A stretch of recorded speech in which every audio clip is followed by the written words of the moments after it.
Hello guys, स्वागत है आपका कंटेंट मॉन्स्टर्स के एक और एपिसोड में। और आज के इस एपिसोड में हम रिव्यू कर रहे हैं एक नए गैजेट का, जो कि है Samsung S22 Ultra 5G। हाँ, तो ये नया फोन है Samsung का, जो उनका फ्लैगशिप फोन है इस साल का। इस साल का उनका सबसे बड़ा लॉन्च है। सबसे बड़ी न्यूज इस लॉन्च की ये है कि Samsung S22 Ultra comes with a Stylus, and यही खास बात है इस फोन की। सो इन अ सेंस ये मैरिज है सैमसंग नोट और सैमसंग गैलेक्सी अल्ट्रा का। हालांकि सैमसंग नोट जो है वो जाना जाता था अपने स्टाइलिस की वजह से, जो कि सबसे खास बात थी उसकी। But of late Samsung Note इतना अच्छा नहीं कर रहा था। For all practical purposes it seem to be dead, but well it is not, surely it's come back in the form of Ultra, the Samsung S22 Ultra। तो सबसे बड़ी news ये है that Samsung S22 Ultra comes with a Stylus। ये सबसे बड़ा differentiator है over Samsung S21 Ultra। और भी काफी छोटे छोटे मॉडिफिकेशंस हुए हैं, and all of them come together to make this device a truly mean machine, a device that could be the envy of all other smartphones, possibly to some extent even of the iPhone 13 Pro Max।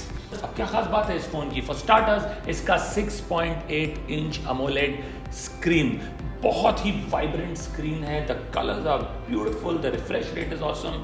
In fact इतनी bright है इसकी screen कि even when you are outdoors you don't feel the need to increase the brightness, kind of brightness that you get in other smartphones indoors is what you get in this phone even outdoors. So that truly this device stand out as compared to its competitors.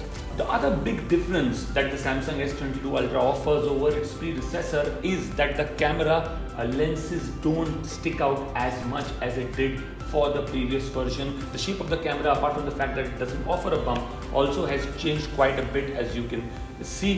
Now, while the camera offers pretty much the same features as the Samsung S21 Ultra in terms of the fact that it offers 10x optical zoom, 100x digital zoom, the fact still remains that the pictures taken from the Samsung S22 Ultra are far more vibrant. They're far more richer in terms of details. The noise is that much lesser in terms of the pictures that can be taken on this phone. And I dare say, output of the pictures that comes out is possibly closer to the 13 Pro Max than it has ever been in the case of a Samsung. So without a doubt, the camera continues to excel, and these normal increments only add up to the whole. The stylus is placed here on the left hand corner. The stylus is very sensitive in terms of its touch. So as far as the sensitivity goes, there is absolutely no complaint. There's a lot that you can do with the stylus, and whether it's scribbling, whether it's creating your own art, and there's or simply taking notes. Like I said, the sensitivity of the stylus is so good that you absolutely do not feel the need to apply any pressure whatsoever. It comes with a Snapdragon 8 chip, which makes the performance of this phone something to truly watch out for, especially in terms of creators and professionals.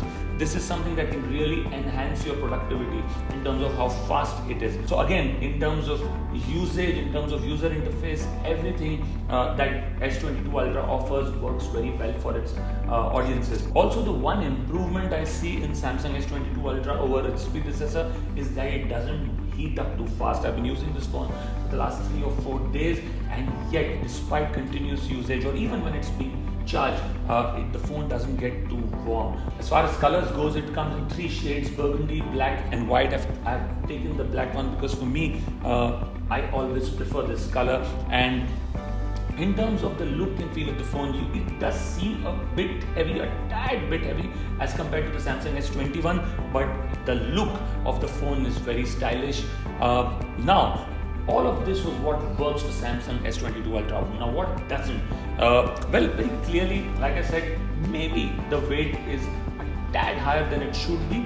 The other thing is that while it charges fairly fast, one would expect the charging to be even faster, given that even phones like Realme and MI come with such fast charging. I would have expected the high-speed charging to be a notch higher than the previous phone, which it is not. And the last thing that bothers me about this phone is the battery life. Very clearly, over the last 3 days, the one thing that has stood out like a sore thumb for me as far as the S22 Ultra goes is the slightly poor battery life. It drains fairly fast.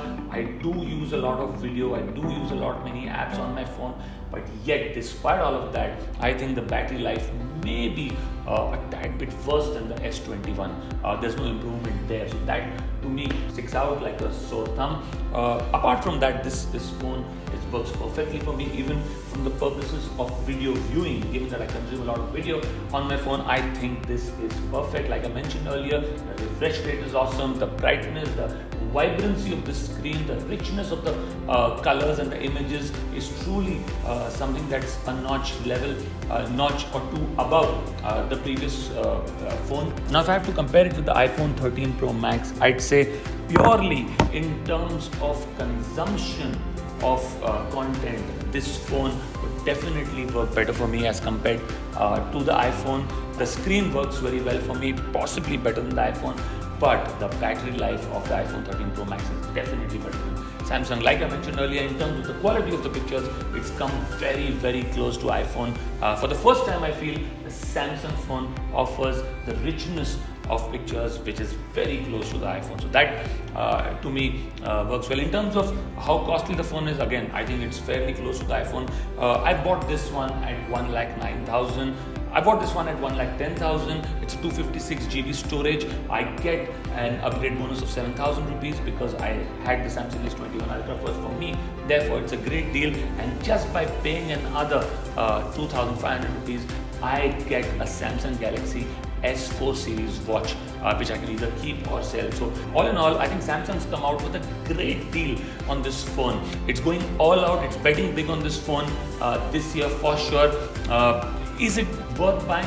I'd say for a heavy user of content on your phone, for someone who also looks to be productive and wants to do a lot more things, for someone who's more a creator or a creative person, especially with the Stylus in here, I would say go for this phone. The only thing to watch out for is the poor battery life. Otherwise, everything else works for me very well. So if you have any more queries, if you want to ask anything about this phone, if you agree with our review or if there's anything you disagree with, please do write it to us in the comment section below. We'll wait to hear from you, and for more such reviews, please do keep coming back to our channel. We'll see you soon. Thank you so much.